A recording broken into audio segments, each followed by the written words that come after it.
Ya, baik. Jadi dalam hal ini kita akan sampaikan karakteristik produk pertanian untuk lebih spesifiknya, yaitu adalah kerusakan produk pertanian. Artinya bahwa produk-produk hasil pertanian, baik food ataupun non-food, ini merupakan semuanya berupa bahan organik dan semuanya berupa makhluk hidup, gitu ya. Artinya pada awalnya sebelum kita petik dia sifatnya hidup, dan setelah dipetik dia juga tidak langsung mati. Nah, ini yang perlu kita ketahui, dia tidak langsung mati, sehingga di sana nanti ada beberapa proses biokimiawi yang terus berlangsung, yang itu juga akan bisa mempengaruhi karakteristik dari produk pertanian itu sendiri. Dan kemudian dari komponen organik yang ada, maka ketika kita sebut ya komponen organik, maka dapat menjadi makanan bagi makhluk hidup lainnya, ya, termasuk manusia ini sendiri. Tetapi sebelum sampai ke manusia, jika produk pertanian ini dibiarkan atau penanganannya kurang pas gitu ya, kurang tepat, maka bisa jadi produk-produk hasil pertanian tersebut mengalami perubahan-perubahan yang tidak dikehendaki, yang kita sebut dalam bahasa awam itu adalah kerusakan. Gitu. Kerusakan itu bahasa awam. Lebih tepatnya barangkali disesuaikan dengan perubahan apa itu. Karena kerusakan yang terjadi belum tentu berimpact negatif. Ada beberapa kerusakan yang sekilas itu berimpact negatif, tapi ketika dimanfaatkan ternyata bisa bermanfaat lebih luas. Contoh mudahnya misalnya kalau punya apa durian gitu. Durian lupa nggak tidak dimakan, kemudian terfermentasi. Kita nyebut busuk. Tapi ternyata jika fermentasinya itu sedikit dikendalikan supaya bakteri patogennya itu tidak tumbuh, maka dia akan menjadi produk yang bernilai jual tinggi. Jadilah kalau yang di Sumatera mungkin akan mengenal yang namanya tempoyak. Tempoyak. Itu juga dengan produk-produk lainnya ketika mengalami penyimpanan ataupun selama pasca panen.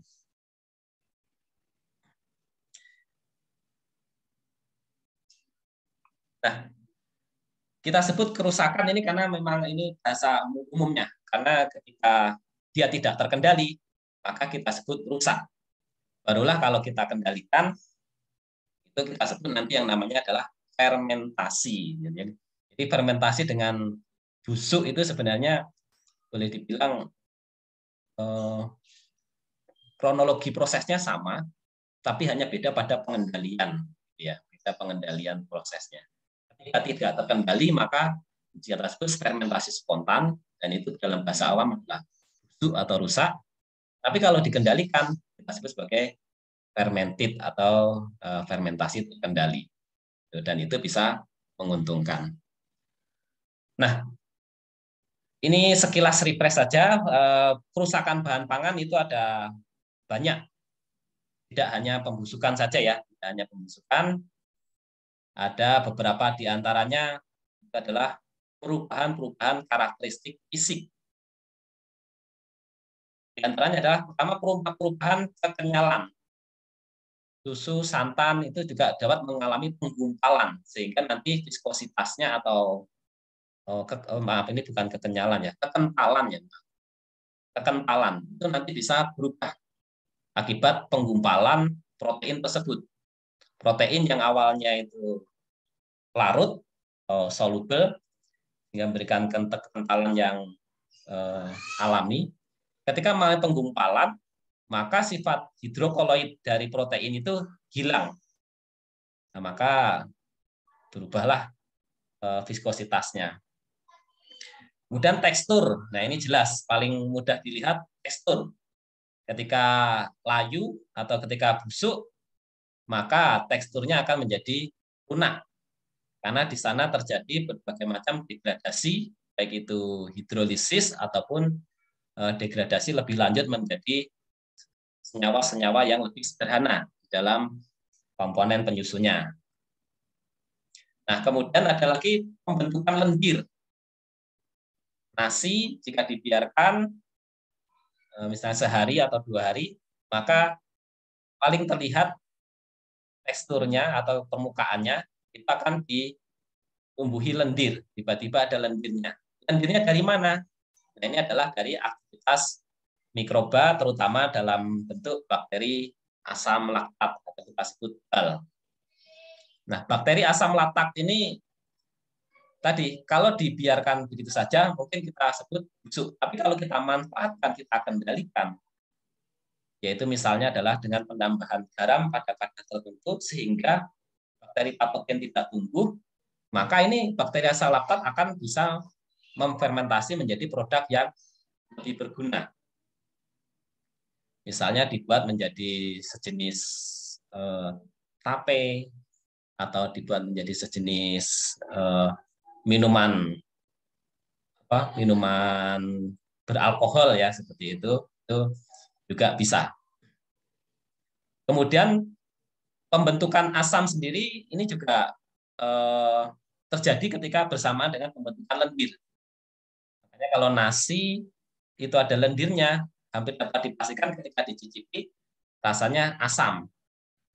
Yang itu juga diakibatkan oleh bakteri asam laktat tadi, terutama dalam bentuk lactobacillus gitu ya, lactobacillus.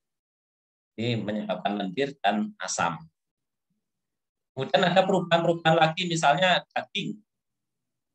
Daging ini bisa berubah menjadi warnanya kehijauan atau kehitaman akibat reaksi-reaksi oksidasi yang disebabkan oleh misalnya hidrogen peroksida. Hidrogen peroksida, nah ini bisa mengoksidasi pigmen yang ada pada daging tersebut. Pigmen ini ya, malah jadi sedikit lupa. Pigmen pada daging, ada yang masih ingat? Apa pigmen pada daging?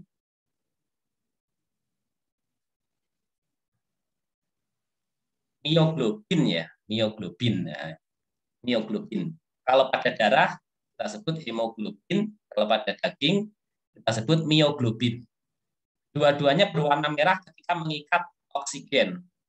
Tapi ketika mengalami oksidasi, maka dia bisa berubah menjadi warna hijau kecoklatan. Hijau kecoklatan. Ya, dagingnya menjadi tidak merah lagi. Itu menandakan berarti daging sudah tidak fresh.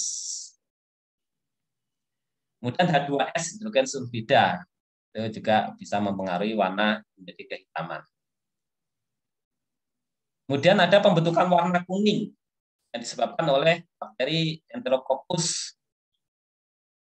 Kemudian juga ada pembentukan warna hitam, pembentukan warna yang lain macam-macam. Artinya dari perubahan fisik ini bisa kita lihat beberapa perubahan akibat kerusakan bahan pangan yang mungkin diakibatkan oleh bakteri atau mikroba ataupun oleh reaksi-reaksi biokimiawi.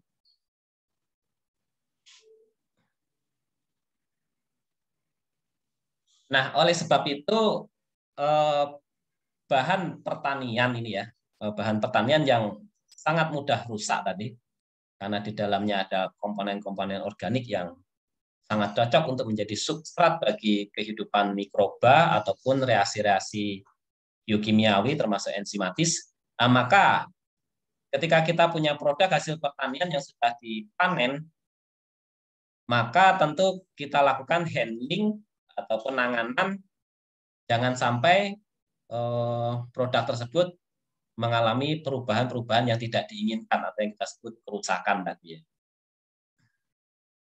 Nah, bahan pertanian itu luas, mulai dari hasil tanaman ataupun dari hewani ataupun dari ikan. Itu masuk dalam kategori bahan pangan ataupun produk hasil pertanian. Dari bahan-bahan tadi, bahan pertanian, ini memang punya komponen yang khas dari senyawa organik tersebut, diantaranya mulai dari air, lemak, protein, karbohidrat, vitamin, dan mineral. Nah, semua komponen ini ternyata sangat dibutuhkan untuk berbagai jenis makhluk hidup, termasuk mikroba. Oleh sebab itu, kalau ada mikroba mengontaminasi ataupun masuk di dalam produk tersebut, maka komponen-komponen ini akan bisa diurai. Ketika diurai menjadi senyawa yang sederhana, kemudian menghasilkan gas, maka produk tersebut sering kita sebut mengalami kerusakan atau pembusukan. Nah, komposisi komponen ini tadi akan sangat menentukan atribut mutu dari produk hasil pertanian itu sendiri. Yang bisa kita lihat dari parameter-parameter fisiknya tadi, terutama dari tekstur, warna, rasa, bau, dan nilai gizi. Sehingga jika ini mengalami perubahan, maka akan berdampak pada atribut mutu tersebut. Misalnya warnanya menjadi tidak menarik. Di daging tadi, kalau sudah teroksidasi, maka yang awalnya merah segar, mioglobin dan hemoglobinnya akan berubah menjadi metmioglobin, gitu ya, menjadi berwarna coklat agak kehijauan. Nah, itu menjadi tidak segar kembali. Nah, selain atribut mutu yang berubah, yang lebih penting lagi adalah keamanan produknya. Karena dengan kerusakan-kerusakan komponen bahan pangan tadi, bisa jadi kerusakan itu menghasilkan suatu senyawa yang bersifat toksik. Perubahan itu bisa menghasilkan senyawa yang bersifat toksik. Atau juga bisa dihasilkan senyawa toksik dari mikroba yang tumbuh pada bahan pangan itu sendiri. Misalnya kalau telur ya, nah, telur itu merupakan bahan yang mengandung zat gizi sangat tinggi, terutama pada kuning telurnya. Nah, karena kuning telur itu merupakan bahan pangan yang kaya dengan zat gizi, maka dia juga akan sangat mudah rusak karena dimanfaatkan oleh mikroba yang tumbuh, terutama adalah salmonella. Jadi hati-hati kalau sampai menemukan telur yang sudah mulai busuk, lebih baik langsung dibuang. Karena potensi besar pada telur yang busuk itu ditumbuhi oleh salmonella yang nanti jika masuk ke dalam tubuh bisa menyebabkan yang namanya penyakit tipes. Jadi mending dibuang. Jika produk telur itu sudah mengalami pembusukan. Ya tentu berbeda dengan telur asin ya. Kalau telur asin, nah itu bukan busuk, tetapi dia mengalami pengasinan. Justru pengasinan itulah yang bisa menangkal mikroba lain untuk tumbuh. Sehingga telur asin itu justru sangat steril karena kandungan garamnya tinggi. Mikroba yang mau masuk, nah itu pasti akan dengan cepat mengalami krisis atau mati. Gitu. Nah, dari rangkaian ini semua, maka bahan pangan ini tadi perlu dikendalikan mulai dari pasca panennya, kemudian handling selama transportasi, sampai pada sebelum diolah. Artinya di storage ataupun di tempat-tempat penampungan, mungkin di industri-industri yang akan memanfaatkannya untuk pengolahan. Seperti misalnya susu. Susu ini juga merupakan komponen yang kaya dengan zat gizi. Seperti digambarkan tadi, ketika bahan tersebut sangat kaya dengan zat gizi, berarti juga makhluk hidup, mikroorganisme juga akan sangat mudah tumbuh. Sehingga penanganan susu itu harus hati-hati. Karena di dalam susu sendiri juga sudah ada bakteri yang secara alami ada di dalamnya. Jadi sudah ada dalam susu itu. Sehingga kalau penanganannya salah sedikit saja atau telat sedikit, misalnya penyimpanannya yang harusnya suhunya di bawah 10 derajat, ternyata karena mesin pendinginnya itu rusak, mungkin menjadi 15 derajat, itu umur simpan dari susu segar itu sudah akan turun dengan sangat drastis. Parameter pengendalian proses pada penyimpanan produk susu itu harus benar-benar ekstra hati-hati, karena jika tidak maka bakteri-bakteri pembusuk bahkan bakteri patogen juga akan sangat mudah tumbuh.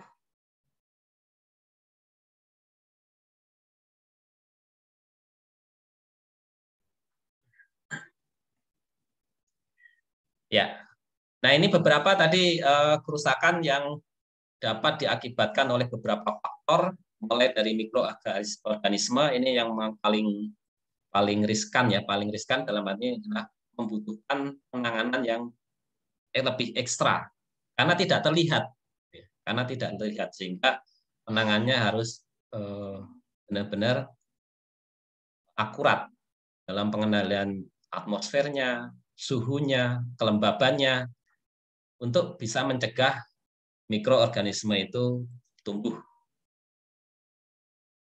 Faktor-faktor lainnya ada beberapa, diantaranya mulai dari serangan serangga ataupun hewan pengerat, itu nanti akan mengakibatkan kerusakan fisik. Kemudian aktivitas enzim, nah ini sangat besar pengaruhnya, karena dari setiap produk hasil pertanian, di dalamnya pasti mengandung enzim. Enzimnya apa? Macam-macam, tergantung dari substrat terbanyak yang ada di dalamnya. Misalnya kalau minyak sawit ya, buah sawit atau tandan buah sawit. Nah, tandan buah sawit di dalam setiap butir sawitnya itu banyak mengandung minyak yang kita sebut sebagai minyak sawit. Maka enzim yang banyak terdapat di dalamnya itu adalah enzim apa? Masih ingat kalau enzim yang memecah lemak? Ada? Belum ya? Oke. Enzim pemecah lemak di sana adalah lipase ya. Lipase. Lipase yang aktivitasnya sangat tinggi. Maka industri-industri pengolahan kelapa sawit itu jika tidak segera mengolah tandan buah sawit segar yang diambil dari petani yang sudah sampai pabrik, ketika tidak langsung diolah, maka lipase akan sangat cepat bekerja menghasilkan asam lemak bebas. Nah, yang jadi masalah adalah ketika kandungan asam lemak bebas itu terlalu tinggi, maka nanti akan menyulitkan dalam proses pemurniannya. Karena asam lemak bebas harus dipisahkan. Jika tidak dipisahkan, maka minyak yang dihasilkan nanti lebih cepat rusak. Karena dari asam lemak bebas itu lebih mudah teroksidasi, juga bisa menyebabkan hydrolytic rancidity atau kehangatan akibat asam lemak rantai pendek yang dibebaskan. Seperti itu. Nah, sehingga penanganannya harus cepat. Ketika tandan buah sawit sampai ke pabrik, biasanya akan langsung dilakukan yang namanya proses steaming atau proses inaktivasi lipase. Seperti itu. Untuk mencegah kerusakan lebih lanjut. Akan berbeda lagi kalau bahan-bahan yang lain, misalnya bahan yang kaya dengan karbohidrat, kaya dengan pati, dari umbi-umbian, serealia. Nah, tentu dia akan mengandung enzim yang berbeda, bukan lipase yang banyak, tetapi lebih banyak enzim-enzim amilase, yang nanti bisa menghidrolisis pati menjadi gula, ataupun kalau proses lebih lanjut nanti bisa menghasilkan asam-asam organik. Kemudian ada lagi reaksi yang non-enzimatik. Reaksinya secara umum sama dengan enzim tadi, tetapi katalisnya bukan enzim. Tapi katalisnya bisa berupa logam ataupun panas. Sehingga reaksi-reaksi non-enzimatik bisa terjadi. Misalnya reaksi pencoklatan yang non-enzimatis. Kalau yang dari buah-buahan, pencoklatannya biasanya enzimatis, karena enzimnya banyak terdapat di sana adalah polifenol oksidase. itu buah dikupas, buah memar, buah terluka. Nah, itu akan dengan cepat polifenol oksidase itu mengkatalisis reaksi pencoklatan enzimatis untuk mengubah senyawa fenolik yang banyak terkandung pada buah-buahan menjadi berwarna coklat. Nah, yang non enzimatik tadi contohnya diantaranya apa? Masih ada yang ingat mungkin? Kalau yang non enzimatis, coklat karena panas, bukan karena enzim.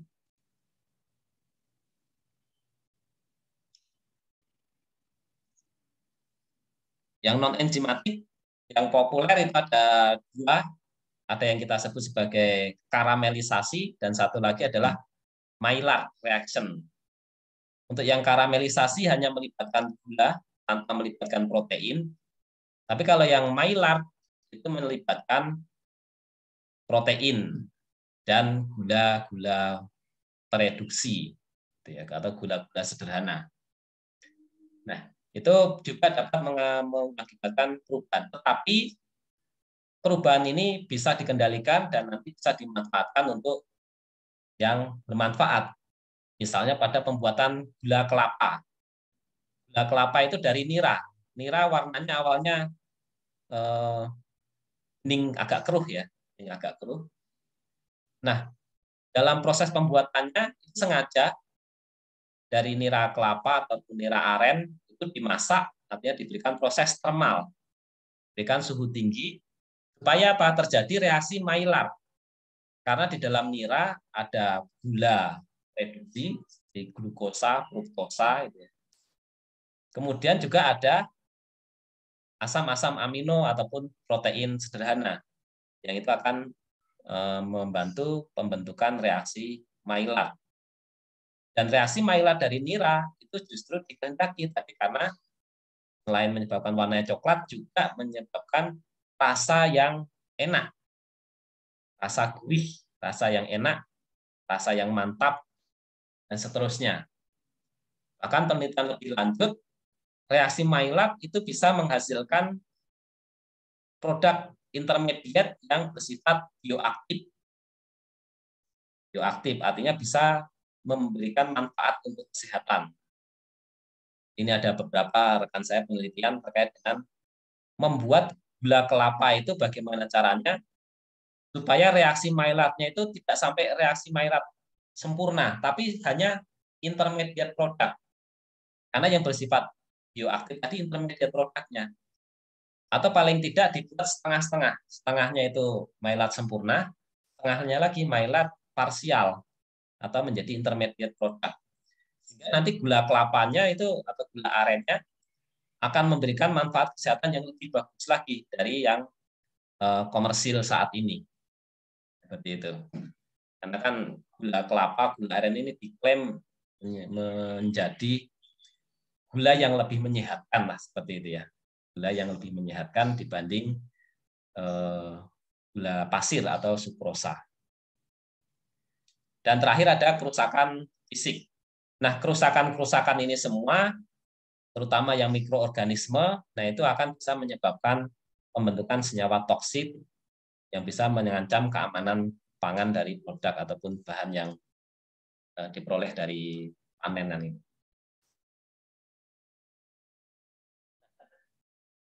Aspek mikrobiologis kerusakan pangan akan kita bahas lebih spesifik karena memang kerusakan paling besar atau yang paling sering terjadi adalah aspek mikrobiologis atau yang diakibatkan oleh mikroba. Baik, sebelum sampai sini dulu, barangkali ada yang mau didiskusikan, dipersilahkan ya, silahkan. Ini kita hanya merefresh saja apa karakteristik atau kerusakan-kerusakan yang bisa terjadi pada hasil pertanian. Maka barangkali dari Bapak Ibu ada punya pengalaman terkait dengan penanganan produk hasil pertanian yang mungkin tidak sesuai harapan gitu ya. Jika belum diolah atau pas diolah malah mengalami out of spec atau tidak sesuai dengan standar yang ditetapkan. Ada barangkali? Pak, Ya, Pak Edi, sore. Pak, kalau baik, pengeringan silakan membantu, dari ya, punten saya dari Pak Andi, Pak. Oh, Pak Andi ya. Ya, Ya, silakan.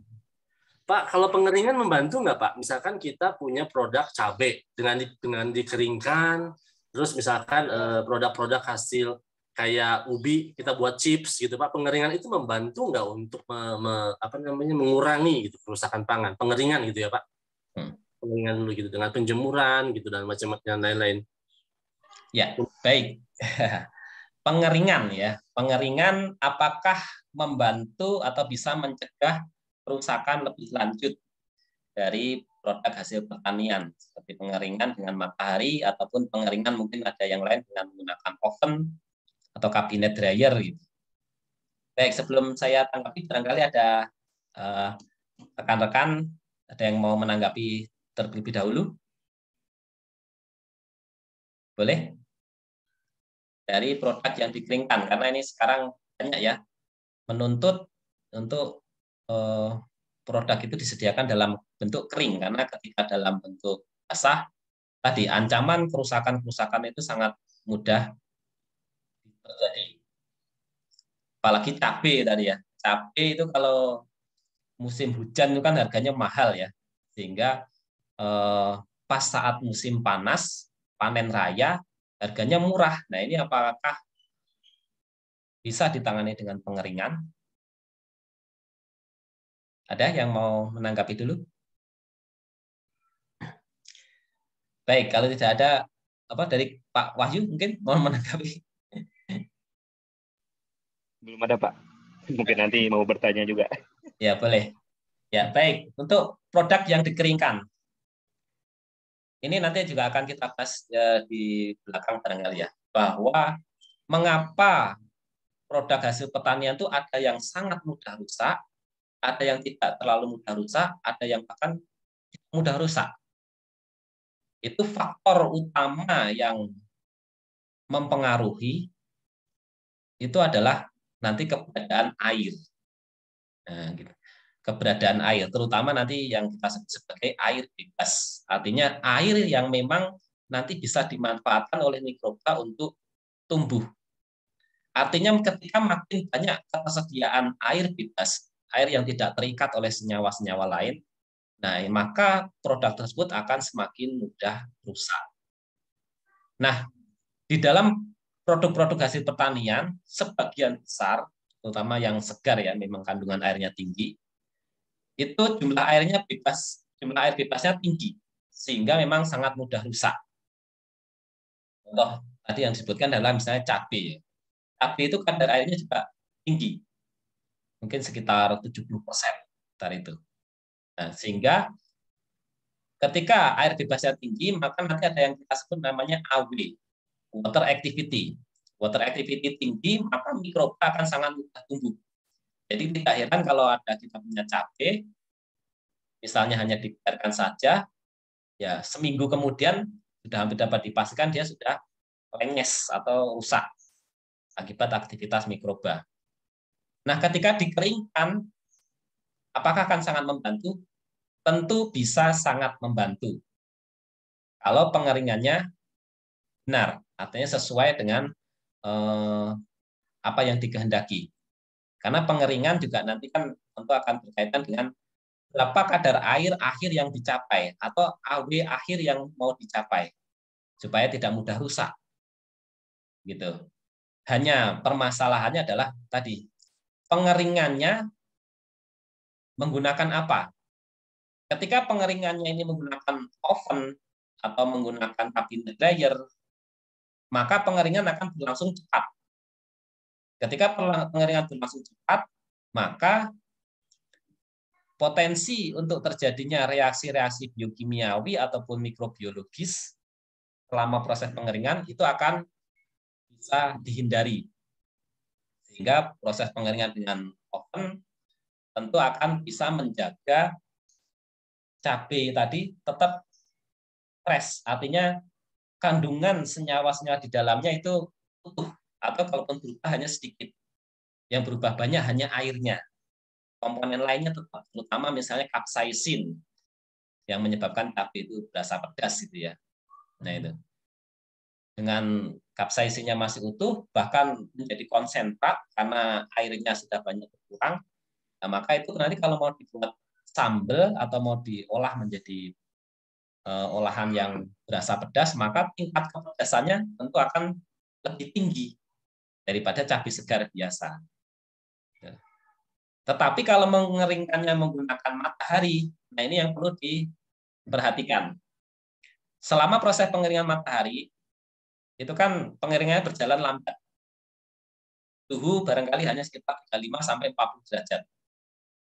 Dan proses pengeringan nanti terjeda oleh misalnya ketika sore pasti akan dipindahkan, sehingga nanti kurang lebih 12 jam kemudian dia tidak mengalami proses pemanasan. Nah, di sanalah ada potensi terjadinya berbagai macam fermentasi spontan. Nah, fermentasi spontan akibat mikroba yang ada di dalam cabai itu bisa mempengaruhi. Sehingga produk yang dihasilkan tentu akan berbeda ketika di sana ada terjadi fermentasi spontan. Nah, tetapi yang perlu digarisbawahi adalah tidak semua fermentasi spontan itu merugikan. Nah, itu yang jadi patokan. Jadi jangan langsung dijustifikasi, oh berarti kalau gitu pengeringan dengan oven atau cabinet dryer itu pasti lebih bagus daripada dengan matahari. Belum tentu. Nah, itu ya, belum tentu. Ini contoh sederhana pengalaman saya di pabrik pati ya, waktu di pati ya. Kita punya bahan baku pati, kita lakukan modifikasi menjadi pati bligel. Pati yang kita ambil itu ada dua macam. Yang satu adalah pati pengeringan dengan matahari yang diambil dari petani lokal di daerah Pati sana. Kemudian di daerah Wonogiri juga. Kemudian ada juga yang diambil yang pengeringan dengan oven yang kita ambil dari Banjarnegara dan di Lampung. Nah, di Lampung itu kan rata-rata pengeringannya oven ya. Patinya sangat putih-putih, bersih. Kilas bagus tampilan fisiknya. Tetapi ternyata, nah ini ya, tampilan fisiknya yang matahari tadi kan pasti karena pengeringannya lambat, di sana ada proses pencoklatan enzimatis dan sebagainya. Pasti yang pengeringan matahari tampilan fisiknya kurang menarik dibanding yang oven. Tetapi ketika diaplikasikan pati yang pengeringan matahari untuk membuat produk pangan yang menghendaki pemekaran atau pengembangan produknya itu lebih tinggi, lebih bagus, itu yang matahari ternyata justru lebih mekar, lebih ngembang. Nah itu. Karena apa? Karena di dalam pati yang pengeringan matahari biasa, di sana ada reaksi fermentasi spontan yang akan mendegradasi polisakarida itu menjadi polisakarida yang lebih sederhana. Sedikit lebih sederhana. Beda dengan yang oven. Kalau oven patinya polisakaridanya utuh. Sedangkan kalau yang matahari ada sedikit yang berubah sederhana. Ternyata yang terfermentasi spontan itu justru itu akan bisa memerangkap air atau mengikat air dengan lebih baik dan bisa menyebabkan puffing atau pengembangan adonan itu menjadi lebih bagus. Nah itu artinya tadi tidak semua reaksi spontan atau fermentasi spontan itu merugikan. Merugikan biasanya dari tampilan fisiknya, tapi di dalamnya justru kadang malah ada pembentukan senyawa-senyawa bioaktif tertentu ataupun yang bagus. Ya contoh mudah lagi misalnya terasi gitu ya. Terasi itu kan justru sengaja difermentasi ya. Ya setengah dibusukkan gitu ya, apa dari udang rebon itu. Wah, itu ternyata juga senyawa bioaktifnya akan sangat tinggi. Bisa kebayang kalau terasi itu hanya udang rebon tapi tanpa fermentasi. Rasanya pasti jauh dibanding dengan yang fermentasi. Dan yang cabai tadi juga bisa jadi demikian. Hanya mungkin butuh ya tadi penelitian lebih lanjut apa yang terjadi perbedaan antara pengeringan matahari yang ada fermentasi spontan dengan yang pengeringan oven. Nah, itu yang barangkali perlu dibutuhkan penelitian lebih lanjut. Sehingga dari sanalah kadang juga kita sebagai akademisi kita tidak akan menjustifikasi bahwa proses pengolahan tradisional itu tidak bagus gitu ya. Tidak demikian. Itu justru kita jaga kearifan lokalnya. Karena apa-apa yang dilakukan secara tradisional itu ternyata ada menyimpan rahasia-rahasia yang ternyata bisa lebih baik dari beberapa sisi. Tinggal bagaimana memolesnya atau memodifikasi sedikit supaya lebih terkendali. Nah itu. Demikian kurang lebih terkait dengan proses pengeringan. Tapi secara umum pengeringan tentu akan sangat baik untuk bisa mempertahankan kualitas produk awet. Baik, demikian dari Pak Andi tadi ya. Mungkin ada tanggapan? Ya, artinya dalam hal ini artinya proses pengeringan juga salah satu bentuk pengendalian kerusakan bahan pangan ya Pak ya? Ya, betul sekali. Baik, Mangga, masih ada lagi? Boleh? Ya. Dari Pak Wahyu tadi ya, silakan. Ya. Iya. Terkait dengan memperpanjang umur simpan gitu ya, atau sampai ke konsumen. Salah satu kasus sebenarnya kami ada binaan itu di daerah Lembang. Mereka itu supply ekspor BBK-nya ke Singapura. Seperti itu. Namun kondisi saat ini adalah rantai pasok dingin mungkin ya untuk ekspor itu belum tersedia. Jadi harusnya kan suhu bisa terjaga, tapi di bandara atau di pelabuhan itu sangat sulit dijaga. Nah itu apakah ada teknologi selain rantai dingin itu yang bisa memperawet umur simpan hortikultur seperti BBK-nya hingga ke Singapura seperti itu. Dan tentunya yang bisa dijangkau lah secara teknologinya oleh para petani. Terima kasih Pak Edi.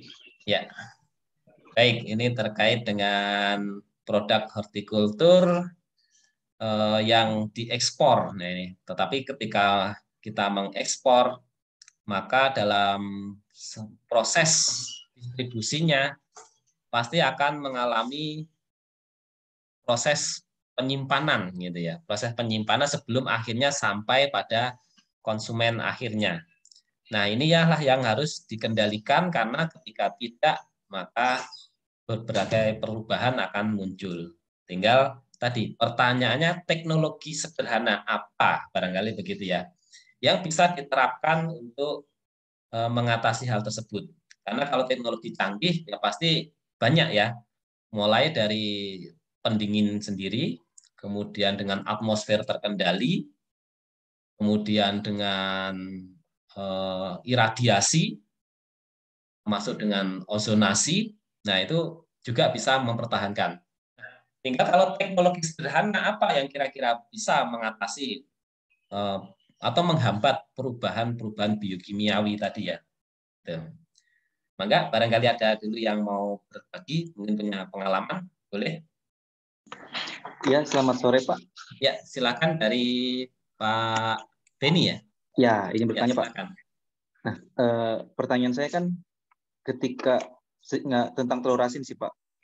Kan telur asin tadi. Maaf. Apa untuk menanggapi ini dulu. Apa yang bukan pertanyaan, untuk menanggapi pertanyaan dari Pak Wahyu dulu. Ya, baik Pak, silakan. Ya. Belum. Oh, oke. Ya, baik. Mohon maaf ya. Jadi kita belum jawab. Untuk barangkali ada yang punya pengalaman ataupun menangani produk hortikultur yang diekspor supaya tidak mudah rusak. Dengan cara apa? Nah, begitu. Yang sederhana. Baik. Kalau tidak ada mungkin saya tanggapi. Tadi disebutkan bahwa untuk menghambat reaksi biokimiawi yang terjadi pada produk hortikultur, ini kita harus tahu dulu bahwa selama proses distribusi atau mungkin selama penyimpanan selama proses distribusi itu, maka di sana ada yang namanya proses respirasi. Gitu. Setiap produk hasil panen pasti akan melakukan respirasi. Respirasi itu akan mengubah komponen-komponen yang ada di dalam bahan untuk menjadi komponen-komponen yang lebih sederhana. Karena respirasi itu sebenarnya sama halnya kayak kita. Respirasi itu tujuannya adalah untuk menghasilkan energi, akan mengubah gula menjadi energi. Nah, kalau pada buah-buahan atau sayuran atau hortikultur, itu juga prinsipnya hampir sama. Mereka melakukan respirasi untuk tetap menjaga menghasilkan energi yang dibutuhkan. Tapi adalah efeknya di sana akan terjadi perubahan-perubahan komponen, terutama komponen pati, komponen yang panjang-panjang, polimer ya, bisa polisakarida ataupun mungkin protein, polipeptida. Nah, itu biasanya akan mengalami degradasi selama proses fermentasi, terutama polisakarida itu akan mengalami perubahan menjadi gula dan nanti lebih lanjut bisa menjadi asam. Dan ketika menjadi gula, pasti di sana ada proses yang namanya hidrolisis yang menyebabkan produk menjadi lunak, lembek, teksturnya lembek dan nanti kita sebut yaitu tadi rusak.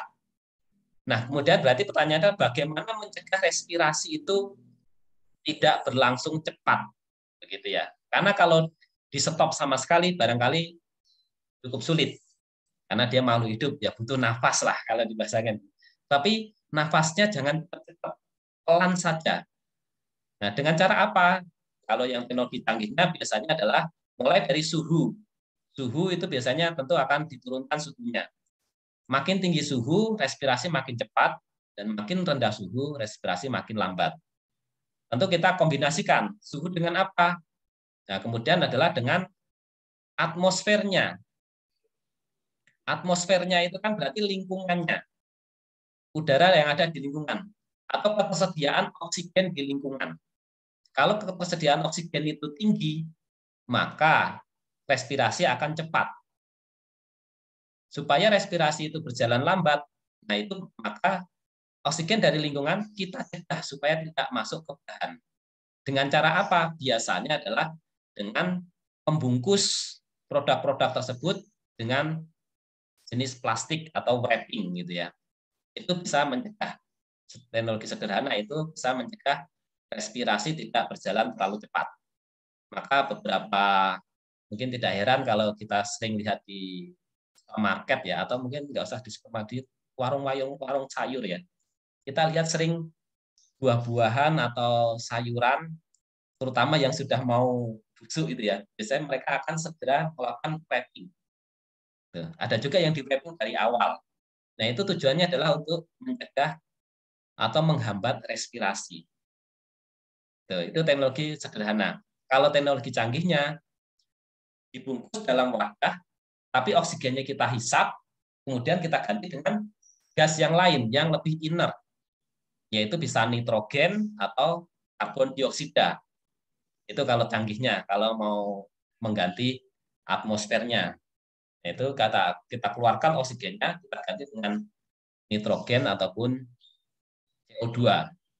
Itu akan mengurangi ketersediaan oksigen. Atau dengan yang mudah adalah dengan wrapping tadi. Gitu. Atau kalau mau lebih tapi kalau yang canggih saya kira banyak ya, dengan ozon, dengan iradiasi itu, tapi tidak mungkin untuk akan petani ya, cukup sulit lah gitu.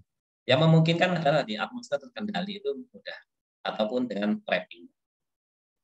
Itu barangkali dari apa, mungkin ada tambahan, boleh kalau ada yang punya pengalaman lebih lanjut. Atau dari Pak Wahyu sendiri. Iya, mungkin dari petani mitra kami itu pun sudah melaksanakan mungkin ya beberapa kiat tersebut. Yang pertama wrapping, kemudian yang kedua juga kalau di sininya dari petani sampai ke bandara atau ke pelabuhan itu sudah menggunakan mobil yang cooler box itu mungkin ya. Box, ya. Betul. Nah, namun yang menjadi kendala itu kadang-kadang di bandara atau di pelabuhan itu petugasnya itu tidak paham, jadi kadang dimatikan atau segala macam seperti itu. Di situ mungkin titik kritisnya mungkin kayak di. Iya, baik ya. Sebenarnya mungkin sudah dilakukan ya. Itu memang biasanya seperti itu kalau dari eksportir. Tapi memang tinggal tadi betul bagaimana menjaga itu terus continue gitu. Karena ketika begitu itu berhenti, misalnya coolernya itu berhenti, itu pengaruhnya sudah sangat besar. Karena kenaikan suhu tiap derajatnya itu sudah sangat besar pengaruhnya pada proses tadi metabolisme dari komponen organik tadi. Seperti itu. Betul, itu memang harus benar-benar memastikan itu, tinggal ya bagaimana selanjutnya untuk memanage atau mengawasi, memastikan selama di sana tidak dimatikan ataupun tidak di otak-atik gitu ya dari atmosfer kendali ataupun. Ya. Terima kasih, Kak Edi. Baik, sami-sami. Mangga tadi barangkali dari Pak Beni tadi ya, yang mau menanyakan terkait telur asin ya tadi ya. Mangga, boleh. Iya Pak, terima kasih. Ya. Izin bertanya, kan kita membuat telur asin itu kan dengan pengasinan ya Pak ya, dengan garam. Tujuannya itu memang pengawetan kan. Ya. Tapi ternyata ketika kita melakukan pengasinan juga menggunakan garam, dia tetap rusak juga Pak. Gitu. Jadi terutama pada putihnya ya. Jadi pada putih telur itu dia menjadi lembek, baru nanti ya berbau, terus rusak jadi busuk gitu. Padahal sudah dilakukan pengasinan. Nah itu biasanya kan tadi kalau saya lihat materi Bapak itu kan berarti ini kerusakan secara organisme gitu Pak ya. Ya. Ya kan. Terus yang saya pernah pelajari juga karena udara atau apa namanya kayak tadi Bapak barusan menjelaskan kerusakan karena oksigen dan lain-lain. Nah itu sepengalaman Bapak mengenai telur asin yang rusak itu bagaimana ya Pak? Ya. Baik. Terkait dengan telur asin nih. Telur asin ini kan sebenarnya kalau tadi disebutkan sudah ada proses sterilisasi alami secara tidak langsung gitu ya, dengan meningkatkan konsentrasi garam. Konsentrasi garam menjadi tinggi sehingga ya rasa telur menjadi asin, tetapi ya tadi efeknya adalah ya mikroba sulit tumbuh. Gitu. Tetapi ternyata semua tetap ada umurnya kan begitu ya, ada umurnya. Atau bahkan ada yang tidak seragam. Ada yang mungkin bisa tahan sampai 1 bulan, tapi ada juga mungkin tadi disebutkan ada yang mungkin baru seminggu atau 2 minggu sudah mengalami kerusakan. Gitu. Kenapa? Ini kan pertanyaannya. Atau bagaimana barangkali kira-kira penanganannya ketika mengalami hal tersebut. Gitu. Mungkin ada yang mau menanggapi dulu, boleh kalau ingin berbagi. Tidak harus benar, tidak harus apa ya, ya semuanya sifatnya diskusi. Sesuatu yang salah itu jika dipoles sedikit itu bisa menjadi sesuatu yang luar biasa, gitu ya. Itu filosofinya Thomas Alva Edison ya. Ini membuat bola mati itu ternyata itu penemuan yang spektakuler. Karena ternyata dari sanalah akhirnya bisa ditemukan bola lampu yang hidup.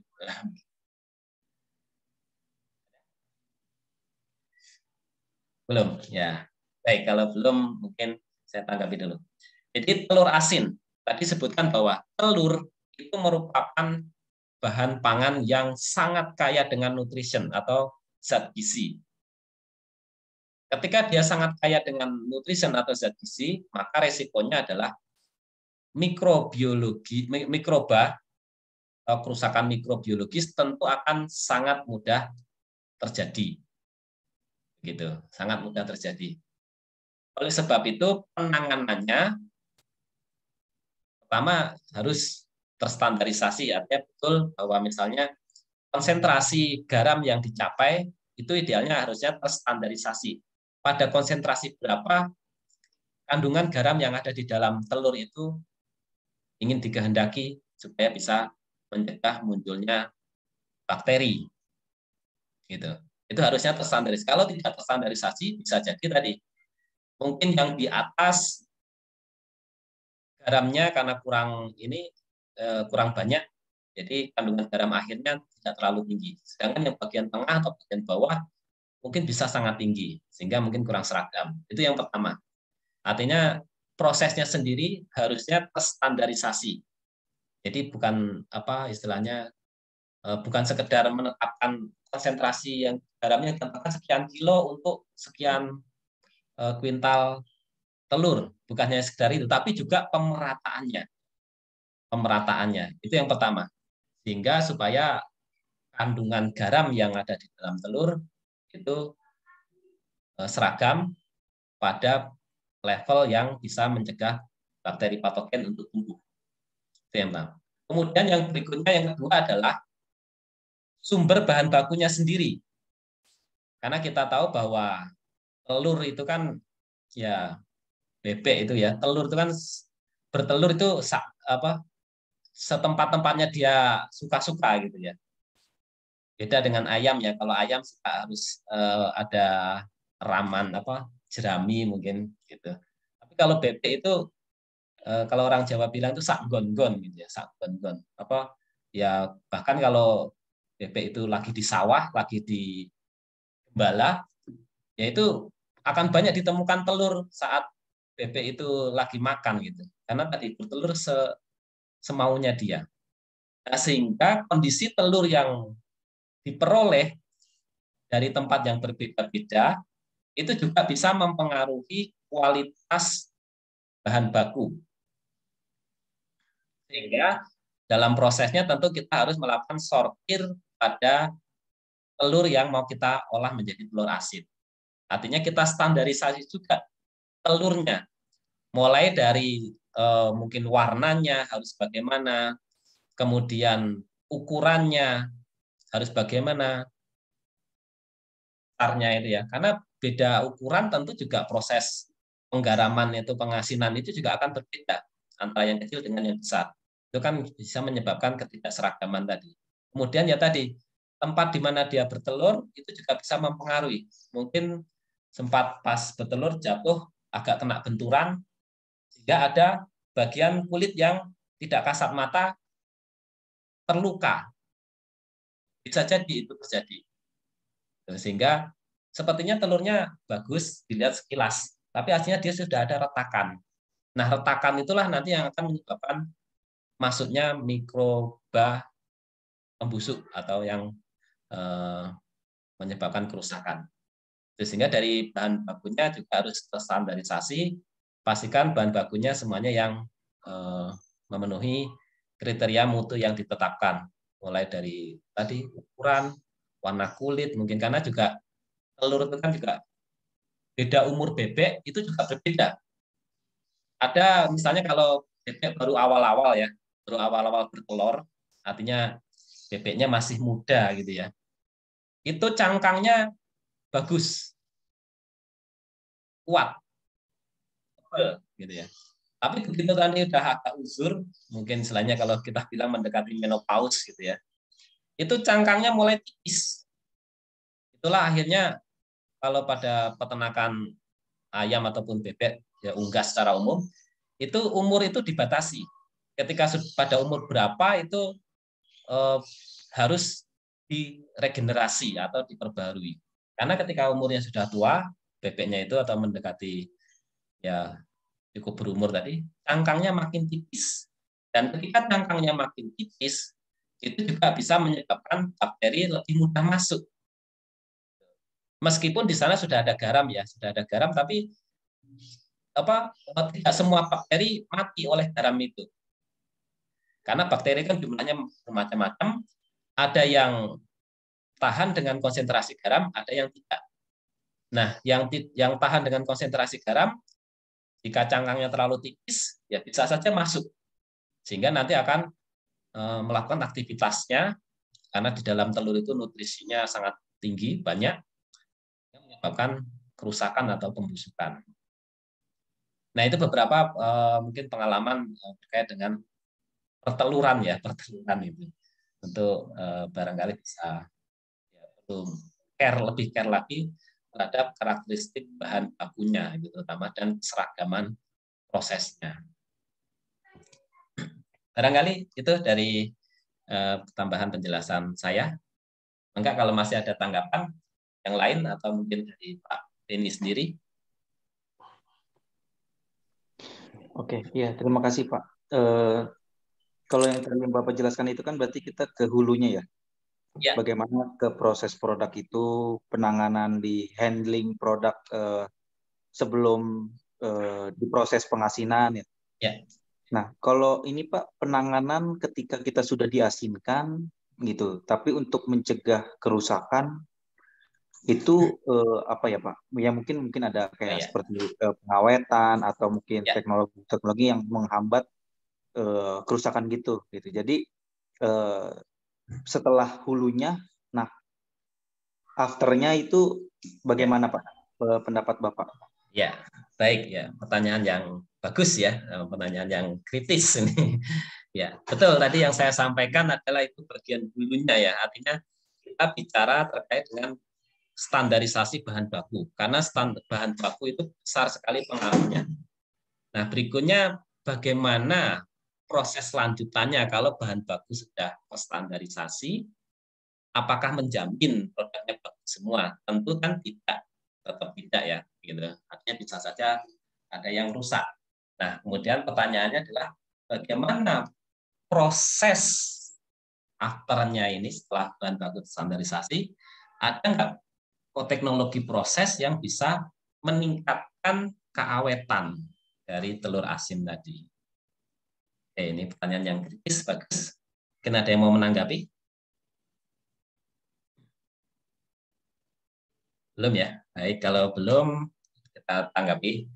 Baik, di bagian proses, itu betul sekali bahwa sebenarnya penggaraman sendiri itu adalah bagian dari proses pengawetan. Tapi garam yang kita gunakan adalah NaCl, yang itu pengawetannya didasarkan pada kekuatan ionik dari Na+ dan Cl- yang itu akan mengganggu keberlangsungan kehidupan mikroba jika berada dalam lingkungan NaCl itu. Begitu. Tetapi apa tidak ada garam lain, nah, barangkali gitu ya, atau bahan tambahan lain yang bisa lebih mengawetkan? Jawabannya adalah tentu ada. Nah, gitu ya. Tentu ada. Karena dari setiap garam itu memiliki spektrum mikrobiologi yang berbeda-beda. Spektrum itu adanya adalah kemampuan menghambat jenis-jenis mikroba.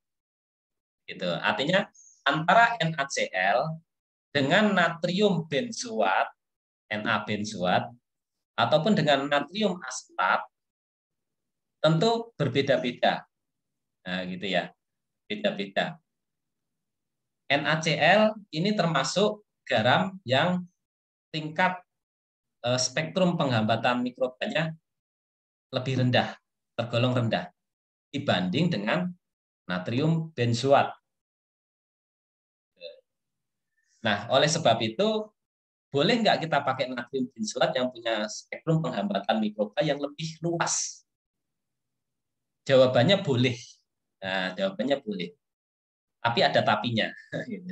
Ada tapinya. Ketika NaCl ini sifatnya GRAS atau General Recognized as Safe. Artinya digunakan pada kadar berapapun tidak masalah. Tetapi ketika kita punya tambahan garam lain, misalnya tadi natrium benzoat atau natrium asetat, maka harus ada batasan kadar yang digunakan. Yaitu biasanya itu kadarnya tidak boleh lebih dari 2%. Gitu. Biasanya seperti itu. Tapi untuk tiap produk nanti berbeda-beda. Barangkali nanti bisa dilihat di aturan BPOM-nya penggunaan benzoat untuk produk telur itu berapa.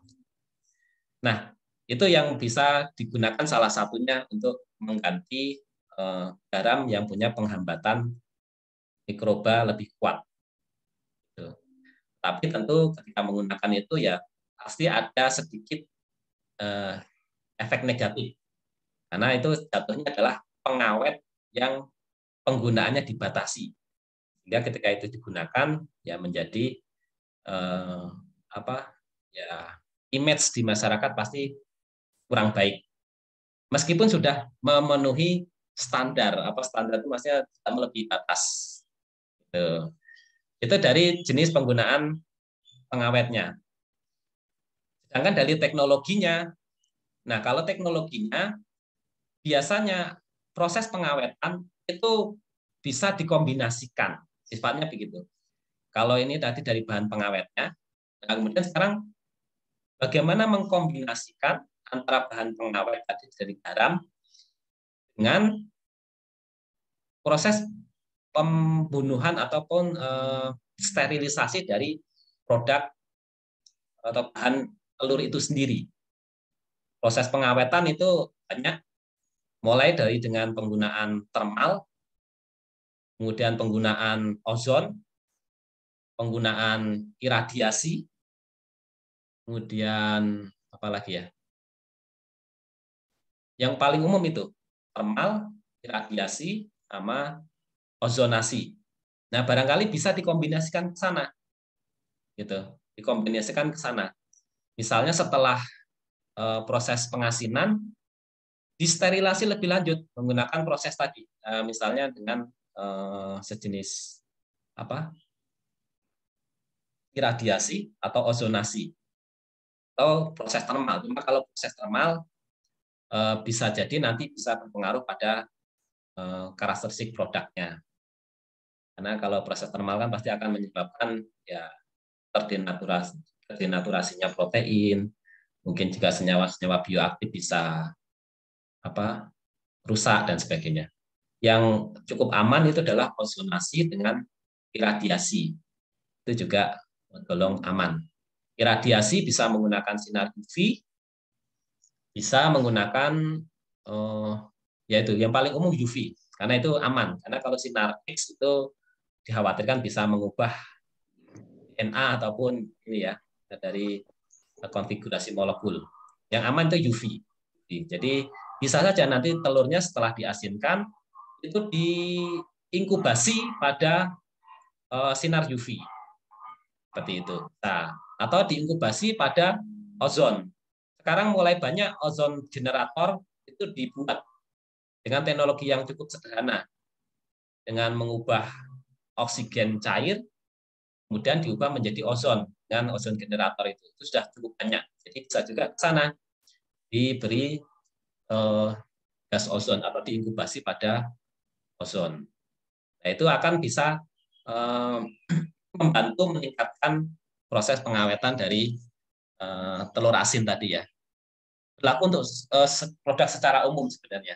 Tapi prinsipnya adalah kombinasi perlakuan itu biasanya akan menghasilkan proses pengawetan yang lebih baik.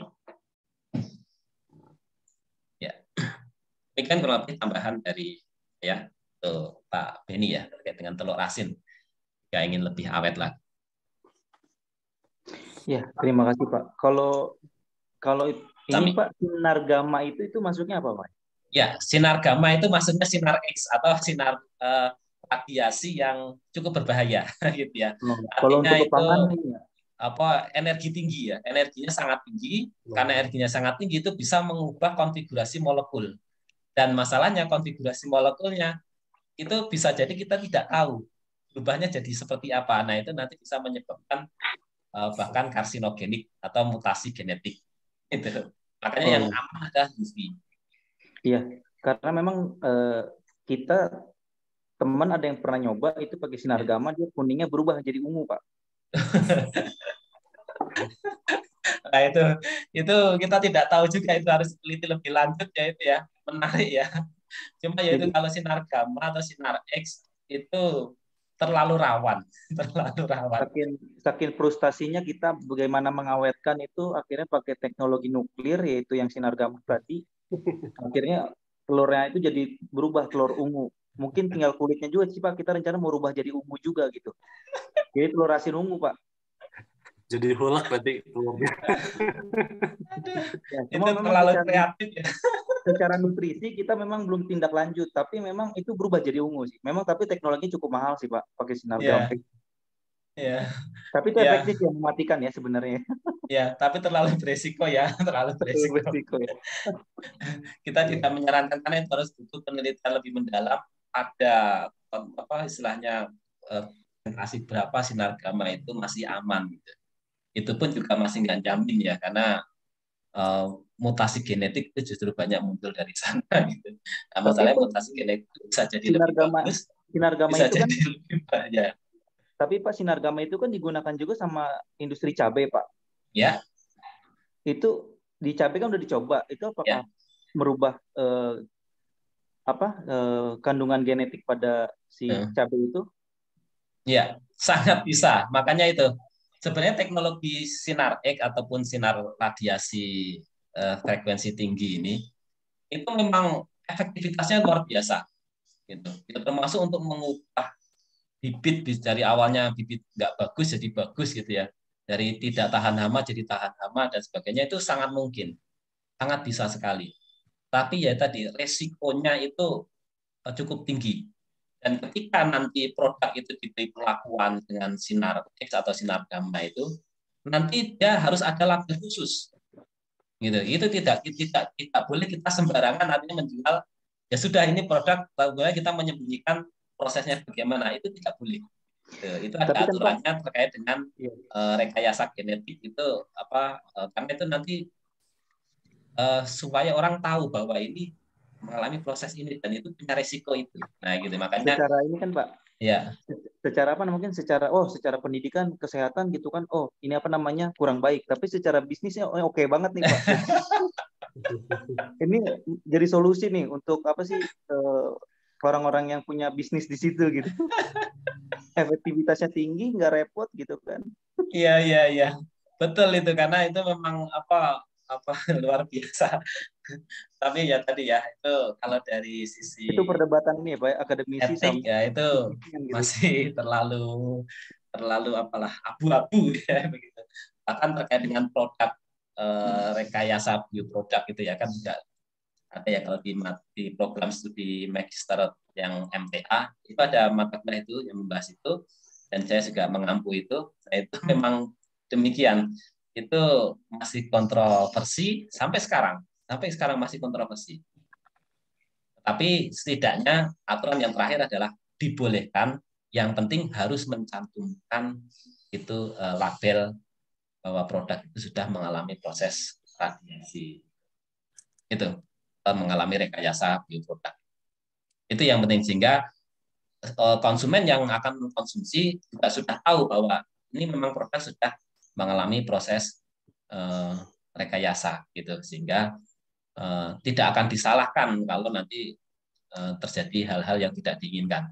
Meskipun ya tadi tentu kalau mau menggunakan itu sudah ada studi sebelumnya pada kadar berapa, artinya disinar pada frekuensi berapa, pada panjang gelombang berapa, dan berapa lama itu tetap bisa tidak mengubah secara signifikan pada komponen-komponen yang ada di dalam bahan pangan itu. Seperti itu. Nah, itu sudah tentu harus melalui itu dulu dan harus mencantumkan labelnya tadi. Itu yang penting. Selanjutnya ya kalau dari sisi bisnis tadi ya tentu ini peluangnya sangat besar sekali karena ini efektivitasnya paling tinggi memang dibandingkan UV. Ya, kalau UV itu kan ya panjang gelombang Ya, sedang lah masih ya. kayak bercanda Pak itu UV itu Pak. Ini kayak teknologi bercanda gitu, nanggung. Tanggung ya. Ya begitulah. Iya. Terima kasih Pak, itu Ya sekilas sami-sami diskusi. ya. Terima kasih juga sharingnya ini ya. Memang bagus ya justru dari hal-hal seperti ini yang kita membuka wawasan kita ya. Baik. Barangkali masih ada? Pak, saya mau nanggapi sedikit, Pak. Ya, boleh. Jadi ini menarik soal telur ya, soal telur nih. Sebenarnya Ya. telur itu busuk karena apa sih, Pak? Telur itu busuk sebenarnya karena apa gitu? Apakah di dalam telur itu sudah ada mikroorganisme atau mikroorganisme masuk lewat cangkang dan lewat membran ya, Pak? Karena Oh kan ya. orang pikir oh diawetin, tapi kalau kenapa telur itu bisa busuk sebenarnya gitu? Saya kan nggak tahu juga ya, Pak. Apakah di Ya. dalamnya sudah ada mikroorganisme? Apakah masuk dari luar gitu? Itu Ya. aja sih pertanyaannya, Pak. Baik ya. Ini barangkali mungkin dari Pak Beni ini lebih lebih tahu ya. Kira-kira bagaimana Pak Beni, mikrobanya sudah ada dari sananya atau masuk dari luar setelah proses pembuatan telur asin? Oh, Iya boleh Pak. Saya bisa disebut sarjana telur dikit lah Pak. Ya, boleh. Karena Jadi dari kalau peternakan tadi ya, apa ini ya? ya kalau dari kita sih secara alamiah kan memang telur itu rusak dipastikan memang karena mikroorganisme ya. Ya. Karena ada satu bakteri perusak tadi yang kata Bapak bilang. Cuma memang perbedaan cangkang ya, ketebalan cangkang. Jadi bajunya itu sama prosesnya. Jadi kalau tadi pertanyaannya Kang siapa ya? Kang Andi. Kang Andi. Kang Andi, ya itu kerusakan pada telur apa dulu? Telur puyuh, telur ayam, telur bebek, telur angsa itu beda-beda gitu. Jadi saya mau nanya balik Kang, kerusakan telur pada telur apa Kang? Yang Secara mau umum, ditanya gitu. secara umum kan telur itu kan ya telur itu kan sebenarnya produksi dari unggas ya. Jadi telur itu kan kasarnya Tuhan ciptain telur itu kan sudah ada cangkangnya dan di dalam cangkang itu ada membran gitu. Apakah di dalam semua telur itu pasti ada mikroorganismenya atau mikroorganisme itu masuk gitu? Itu aja karena saya nggak ngerti gitu. Iya, karena emang buaya juga bertelur Kang. Oh iya betul. Dan Gitu. ular juga tapi kan saya telur buaya belum dikonsumsi kali ya. Oh, iya. Oke. Ya. Itu kerusakan dari luar sih Kang. Kerusakan bakteri yang masuk dari luar ke dalam telur, makanya dia bisa rusak. Gitu. Itu jawaban simpelnya itu karena ada mikroorganisme masuk ke dalam telur, akhirnya ada aktivitas di dalam telurnya. Cuma yang membedakan itu tadi lama cepatnya telur itu rusak. Telur puyuh, telur ayam, telur bebek, telur angsa itu punya perbedaan umur simpan kerusakannya itu sih Kang. Tapi memang pada dasarnya telur itu steril dari dalam. Cuma karena memang ada makhluk-makhluk yang masuk itu yang membuat kerusakan pada telur. Gitu sih Pak dari saya. Ya. Baik, ya sudah terjawab ya, saya kira juga saya iakan bahwa betul bahwa telur secara alaminya ketika berada di dalam unggas sebelum dikeluarkan itu steril ya, kecuali kalau memang pas telurnya unggasnya itu sedang sakit, dan sakitnya itu memang kebetulan ada terinfeksi mikroba di dalam saluran telurnya. Nah, itu beda cerita ya. Tapi untuk unggas yang sehat secara umum dia akan steril ketika masih di dalam tubuh hewan. Itu dikeluarkan, nah di sanalah baru muncul banyak kontaminasi yang bisa menempel pada cangkang telur atau pada bagian luar telur itu, termasuk dari bagian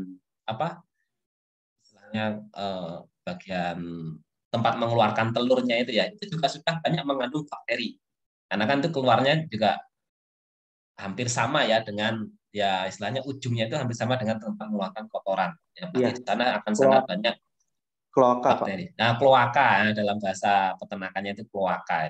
Nah, itu di sana sudah sangat banyak bakteri. Nah, tinggal nanti keluar di sana bakteri pasti akan nempel. Dari kloaka pasti nempel di sana. Kemudian pas di luar dia berada di mana? Apakah berada di tempat tadi yang kotor atau tempat yang bersih, itu juga akan mempengaruhi, kemudian bakteri tadi akan bisa masuk ke dalam telur. Karena setiap cangkang, setiap membran semuanya punya permeabilitas yang kemudian tiap permeabilitas itu bisa ditembus oleh beberapa bakteri ataupun mikroba, apalagi virus. Nah, itu bisa lebih mudah lagi untuk menembus cangkang ataupun membran yang tipis. Makanya tadi ketika membran atau cangkangnya itu tipis, itu tentu akan jauh lebih mudah rusak daripada yang unggas yang masih fresh, yang masih muda gitu ya. Seperti itu. Nah, itu sehingga kemudian akan mempengaruhi umur simpan dari telurnya tadi. Ada yang awet, lama, ada yang cepat rusak. Kemudian menjadi dan seterusnya. Gitu. Itu kurang lebih seperti ya. Jadi saya kira itu juga tambahan dari Beni, Kang Beni ya, terkait dengan bagaimana telur itu bisa rusak. Gitu. Ya, semuanya adalah mikroba dari luar yang kemudian mengkontaminasi ke dalam telur. Ya, baik. Masih ada mungkin? Maaf, pukul berapa ini? Saya takut lewat nanti kalau ini diingatkan, tolong diingatkan.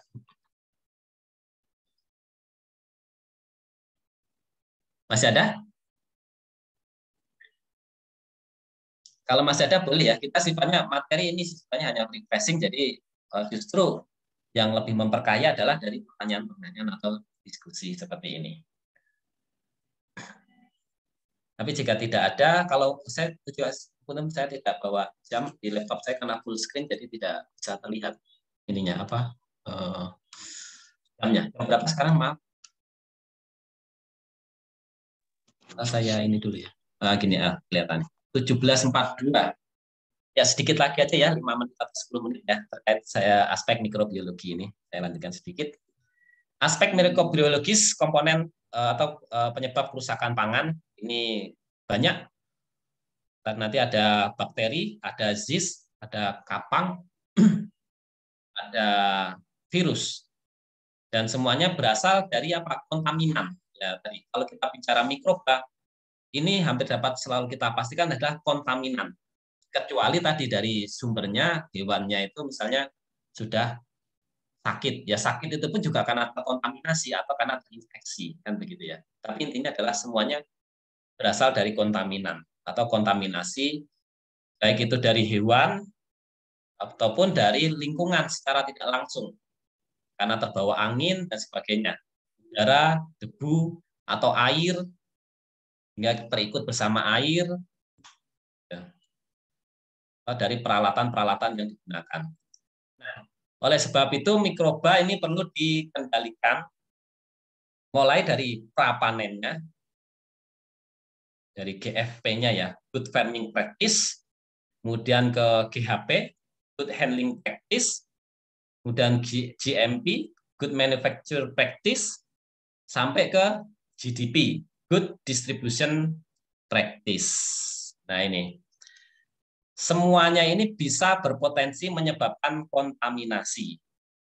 Jadi selain kerusakan biologis yang bisa terjadi secara alami, juga bisa menyebabkan terjadinya kontaminasi. Dan ketika terkontaminasi, itu resikonya adalah pada keamanan pangan, yang itu hukumnya menjadi mutlak, harus dikendalikan. Karena begitu produk itu keamanan pangannya tidak terjamin atau tidak terstandarisasi, maka resiko berbahaya bisa muncul, dan jika itu muncul, maka sangat fatal efeknya bagi produsen yang menghasilkannya. Ya, sehingga proses penanganan mikrobiologis ini nanti ada yang dikenal istilah HACCP, Hazard Analytics Critical Control Point. Jadi ada sendiri sistem jaminan keamanan pangan itu sendiri untuk menjamin dia aman dengan menerapkan HACCP itu, Hazard Analytical Critical Control Point. Critical Control Point artinya apa? Di sana ada titik-titik kritis yang sangat besar potensinya untuk terjadinya kontaminasi. Kalau dalam suatu proses pengolahan pangan, yang pengolahannya itu cukup rumit, maka biasanya adalah pada proses di sana menggunakan termal, ya, atau proses sterilisasi, di sanalah menjadi critical control point. Karena itu menjadi penentu utama terkait dengan keamanan produknya. Selain juga tahap-tahap yang lain. Kalau tahap yang lain yang tidak kritikal, nanti kita sebut sebagai control point saja, yang biasanya kaitannya adalah dengan kualitas. Tapi kalau critical control point itu kaitannya adalah pada keamanan pangan ataupun keamanan produknya. Nah, kemudian ada beberapa kerusakan lain, ini mekanis, saya kira ini umum ya, akibat benturan, akibat sobekan, akibat terpotong, terluka, dan sebagainya. Ini yang biasanya terjadi pada proses handling. Kemudian kalau yang fisik itu juga kaitannya dengan suhu kelembaban. Ini juga bisa berpengaruh. Panas terlalu lama, kemudian kena sinar matahari, kelembaban mungkin yang terlalu tinggi, nah itu juga akan menyebabkan kerusakan-kerusakan fisik. Dan terakhir adalah kerusakan kimiawi ataupun biokimia. Kalau biokimia itu adalah misalnya dari dalam, produk itu sendiri karena banyaknya komponen-komponen senyawa-senyawa nutrition yang melakukan aktivitasnya. Tapi kalau kimiawi ini biasanya adalah akibat proses. Akibat proses, misalnya selama proses di sana ada pemanasan, maka akan mempercepat reaksi kimia itu. Kemudian adanya oksigen, adanya radikal, itu akan bisa mempercepat reaksi oksidasi. Sehingga nanti bisa berubah karakteristik fisiknya. Jadi dalam hal ini adalah kerusakannya akibat kimiawi dan biokimia, tapi efeknya itu adalah pada karakteristik fisik, yaitu tekstur, flavor, dan color. Ini adalah karakteristik fisik. Sedangkan karakteristik kimiawi ini adalah kaitannya dengan nutritive value atau nutritionnya, kandungan zat gizinya. Jika komponen-komponen gizinya itu berubah atau mengalami kerusakan, maka nutritive value-nya juga akan berubah. Tapi tidak semua proses menyebabkan penurunan nutritive value. Beberapa proses justru menguntungkan nutritive value. Misalnya adalah protein yang dipanaskan. Protein yang dipanaskan akan bisa mengakibatkan terjadinya denaturasi protein atau penggumpalan. Tapi justru denaturasi itu ternyata adalah meningkatkan bioavailability ataupun daya cerna dari protein itu sendiri menjadi lebih tinggi. Jadi tidak semuanya, pun juga ada beberapa yang menurunkan nutritive value-nya. Yang banyak menurunkan nutritive value biasanya adalah reaksi-reaksi yang berkaitan dengan oksidasi. Itu biasanya akan menurunkan nutritive value. Tapi kalau reaksi-reaksi itu hanya mengubah konfigurasi dari molekul, itu biasanya justru menguntungkan. Hanya mengubah konfigurasi molekul. Tapi kalau yang oksidasi, nah ini karena di sana perubahannya itu perubahan secara liar. Ketika oksidasi itu berarti kayak sejenis dipaksa untuk berubah. Karena agen pengoksidannya itu juga modelnya istilahnya brutal gitu ya. Brutal sehingga kerusakannya juga nanti brutal, acak. Dan itu menurunkan nutritive value. Ya, baik, saya kira karena waktunya juga sudah cukup sore ya.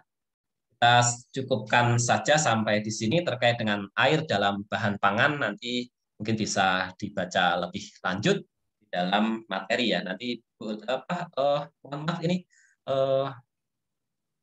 saya tidak punya kontak sama sekali dari Akang Teteh, Bapak Ibu semua. Mungkin bisa ini sejenis saya minta kontak, mungkin ketua kelasnya ada gitu atau koordinatornya. Biasanya selama ini Mbak Mirah aja, Pak. Oh ya, Teh Mirah ya. Teh Mirah. Oke, saya minta nomornya Teh Mirah ya. Minta nomornya Teh Mirah. Mungkin bisa tolong disebutkan nomornya Teh Mirah. Boleh, Pak. Berapa nomornya?